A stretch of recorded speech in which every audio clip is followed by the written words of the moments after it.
Hello, আসসালামু আলাইকুম। আমি বাদল বলছিলাম। আমি ঈদ পরবর্তীতে বসুন্ধরাতে ঘুরতে গিয়েছিলাম। তো আমি আপনাদের সামনে বসুন্ধরার ব্যাপারে বিস্তারিত আ বা কথা বলব। আমি যতটুকু জানি বসুন্ধরা সম্পর্কে। তো আমি বসুন্ধরাতে এন্ট্রি নিয়েছিলাম যে থেকে আপনার কারণ বাজার থেকে। তো আপনারা দেখতেছেন যে আমি হাঁটতেছি, হেঁটে, হেঁটে যাচ্ছি বসুন্ধরার দিকে। তো আসলে বসুন্ধরা সিটির ব্যাপারে আপনারা সবাই জানেন। তো ঢাকার মধ্যে যতটা শপিং প্লেক্স আছে, এর মধ্যে আমার কাছে বসুন্ধরা সিটির একটু ডিফারেন্স। এটা আমার দেখতে ভালো লাগে। দেন এর স্ট্রাকচার, আউটলুকিং, এভরিথিং ইজ গুড। তো দেখতেছেন যে আমি হাঁটতেছি।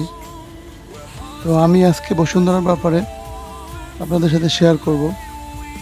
এর স্ট্রাকচারাল ব্যাপারটা এবং বাইরের লুক এবং ফ্লোর পজিশন এভরিথিং ব্যাপারে যতটুকু জানি আমি আপনাদের সাথে পার্সোনালি শেয়ার করব। তা আমি আর আমার ওয়াইফ দুজন হাঁটতেছিলাম এখান দিয়ে। তো আমরা হেঁটে, হেঁটে প্রায় দেখতেছেন যে একদম কাছে চলে আসছি।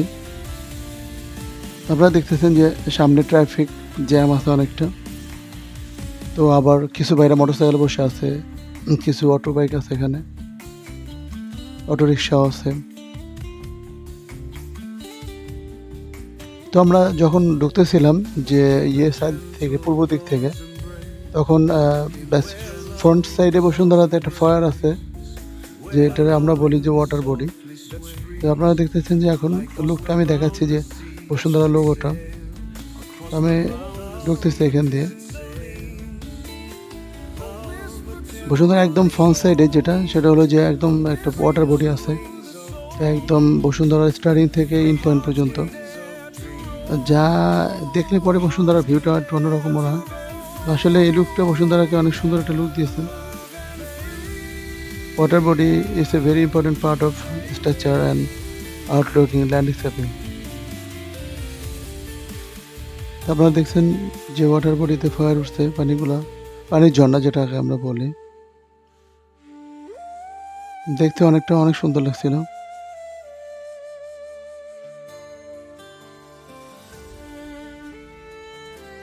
তো যে আর্কিটেকচারাল ছিল উনি দেশের সুনামধন্য একজন আর্কিটেক্ট। আমি ওনার ব্যাপারে বলবো। তো তাদের আসলে বেসিক্যালি তাদের বেসিকটা অনেক হাই। এইজন্য তারা ভালো ডিজাইন করে থাকে। তো আর তাদের ডিমান্ডটা এই জন্যই বেশি যে তারা বা বেসিক জিনিসটা সহজে নিয়ে আসতে পারে, যা অনেকেই পারেন না। যদিও বা অনেক বড় ইউনিভার্সিটির আর্কিটেক্ট ইঞ্জিনিয়ার আসে, দেন তারা অনেক সময় দেখা যায় যে অনেক বেসিকগুলো থাকে না। কিন্তু যারা এই ব্যাপারে অনেক ভালো জানেন, তো তাদের ব্যাপারটাও অনেক হাই। তারা বেসিকটাই তুলে আনেন সোজা কথা। এজন্য তাদেরটা এতই হয়। দেখ আমি এখন উঠছি আরকি, এখান থেকে উঠে যাচ্ছি সিঁড়ি দিয়ে। তো আপনারা দেখতেছেন আমি এন্ট্রিতে আছি এখন। তো এটা বসুন্ধরা প্রতিষ্ঠান বাস্তবায়ন। ওনার ছবিটার একটা মোড়াল আছে এখানে সামনে। তা আমি একদম ঢুকছি এখন প্রথমেই। সিকিউরিটি ছিল, এখানে পাস করে আমি ঢুকছি এখন। একদম ফ্রন্টে ঢুকলেই দেখা যায় যে একটা আর্টিফিশিয়াল তাল গাছ যেটাকে আমরা বলি। তো ঈদের পরবর্তী শপিং মল যাওয়ার কারণে অনেকটাই বন্ধ ছিল। তো ঈদুল ফিতরের উপলক্ষে ছুটি চলছিল। তো আমরা এদিকে একটু দেখে, আপনারা দেখতেছেন আমি উপরের ভিউটা দেখাচ্ছি আপনাদের।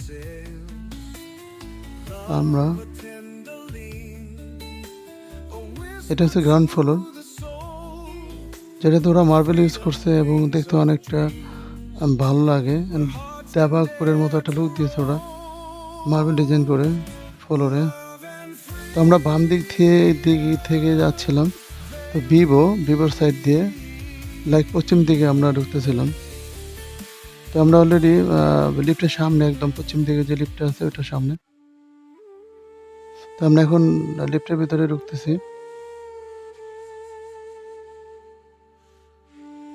এখন লিফটের ভিতরে আছি আমরা। বসুন্ধরাতে ২টা লিফট, ক্যাপসুল লিফট। সেটা হলো যে একটা পশ্চিম দিকে আর একটা পূর্ব দিকে।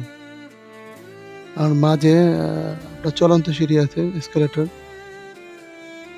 তো যারা দ্রুত যেতে চায় তারা নরমালি আমরা লিফট ইউজ করি। কারণ লিফট অনেক স্পিডলি চলে যায় উপরে, সহজে যেতে পারি আমরা। তো আমরা উপরে উঠে আসছি। যেহেতু ঈদের ভ্যাকেশন চলতেছিল, ম্যাক্সিমাম ফ্লোরেই অফ ছিল বন্ধের কারণে। তো শুধু একটা ফ্লোরে ওপেন ছিল, সেটা হলো 8 ফ্লোর। আপনারা জানেন যে 8 ফ্লোর হচ্ছে স্টার সিনেপ্লেক্স ও ফুড কোর্ট এখানে। তো আমরা ঘুরতেছিলাম, উঠে নেমে লিফট থেকে নেমে ঘুরতেছিলাম। এখানে দেখতেছেন অনেক মানুষজন আসছে, পুরো গ্যাদারিং একটা অবস্থা। ফুড কোর্টগুলো দেখতেছিলাম। তো আমার ওয়াইফ আবার বিশেষ করে ও ফাস্টফুড পছন্দ করে অনেক। তো আমরা কোথায় খাবো, কি খাবো এই জন্য কথা বলতেছিলাম। আর হেঁটে হেঁটে যাচ্ছিলাম ওদিকে।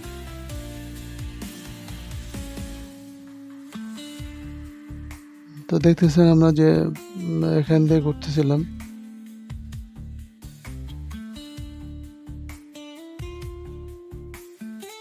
তো বসুন্ধরার প্রত্যেকটা ইয়েতে আপনার হাই টপ আপে যে ম্যাক্সিমামে ওদের অ্যাডভার্টাইজমেন্ট দেওয়া হয়, ওদের বিভিন্ন প্রোডাক্ট এবং বিভিন্ন প্রোডাক্টের ব্যাপারে ওদের, যেগুলো আমরা বলি ব্যানার করে রাখছে ওরা। তো আপনারা দেখতেছেন ইন্টারভিউ করা উপরে ফল সিলিং এর মধ্যে, দেখতে অনেক ভালো লাগছিল। তো আমরা বাম দিক থেকে যেটা বলে স্টার সিনেপ্লেক্সের ওখান দিয়ে আমরা যাচ্ছিলাম, আস্তে আস্তে যাচ্ছিলাম। আমরা চিন্তা করছিলাম যে কি খাবো না কি খাবো, এই জন্য আসলে আমরা করতেছিলাম।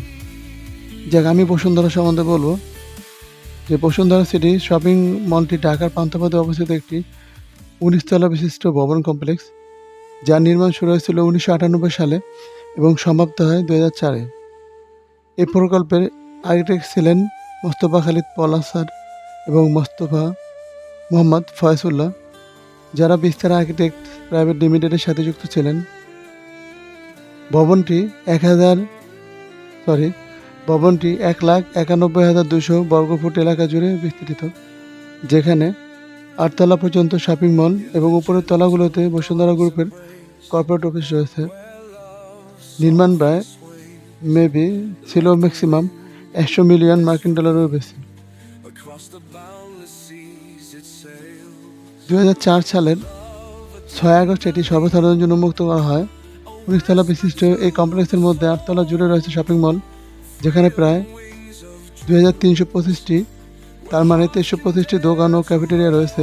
এছাড়াও এখানে একটি multiplex cinema hall, indoor theme park, food court এবং অন্যান্য বিনোদন সুবিধা রয়েছে। মহিলা ক্রেতাদের সুবিধার্থে এখানে পৃথক পৃথক প্রার্থনা কক্ষ, বেস্ট ফিডিং রুম এবং বেবি চেঞ্জিং রুমের ব্যবস্থা রয়েছে। এছাড়াও আলটিমেট ফান ফ্যাক্টরি নামে দক্ষিণ এশিয়ার বৃহত্তম ভার্টিক্যাল গেমিং জোন এখানে অবস্থিত। বসুন্ধরা সিটি শপিং মলটি বসুন্ধরা গ্রুপের মালিকানাধীন, যা বাংলাদেশের অন্যতম বৃহৎ শিল্পগোষ্ঠী। বসুন্ধরা সিটি শপিং মলের দোকান স্পেসের প্রতি বর্গফুটের মূল্য বিভিন্ন ফ্যাক্টরের উপর নির্ভর করে, যেমন অবস্থান, ফ্লোর এবং দোকানের ধরন। এক্সাম্পল হিসেবে যদি বলি, ২০২২ সালে একটি তালিকায় গ্রাউন্ড ফ্লোরের ১৬৬ বর্গফুটের একটি দোকানের বিক্রয় মূল্য প্রতি বর্গফুট ৭৮,৩১৪ টাকা উল্লেখ করা হয়েছে। একই সময়ে বসুন্ধরা সিটি শপিং কমপ্লেক্সের ১৫০ বর্গফুটের একটি দোকান মাসিক ২০,০০০ টাকায় ভাড়ার জন্য তালিকাভুক্ত ছিল।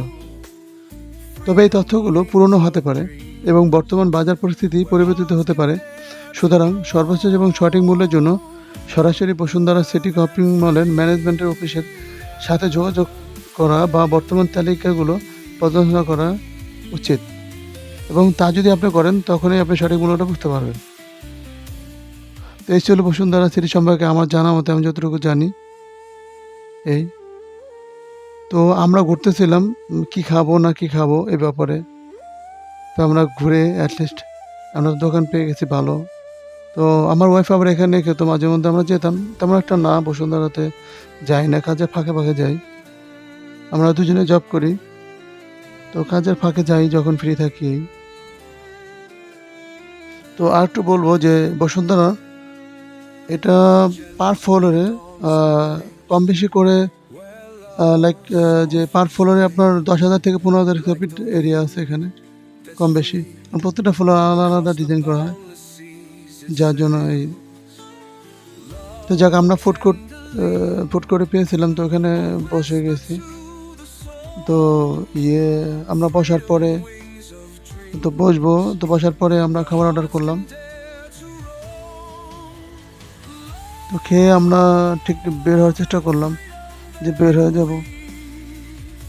অনেক গ্যাদারিং ছিল যার কারণে ভালোই লাগছিল। আমরা আবার গ্যাদারিংটা অনেক পছন্দ করি। কারণ গ্যাদারিং এর মধ্যে থাকি। মিরপুর অনেক ভালো লাগে। মিরপুর গ্যাদারিং এরিয়া, ক্লাউডিং এরিয়ার জন্য।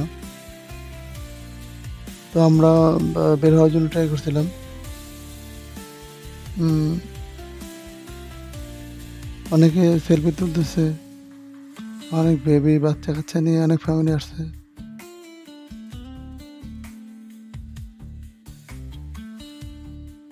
তো আমরা নিচে চলে আসছি লিফট দিয়ে এর মধ্যে। তো আপনারা দেখতেছেন যে আমরা বাইরের জন্য ট্রাই করতেছি। পূর্ব দিক থেকে আমরা নেমে গিয়ে পরে ফ্রন্ট সাইডের দিকে যাচ্ছিলাম। তো এখন আমরা বের হব। অনেক লোকজন গেটের মধ্যে।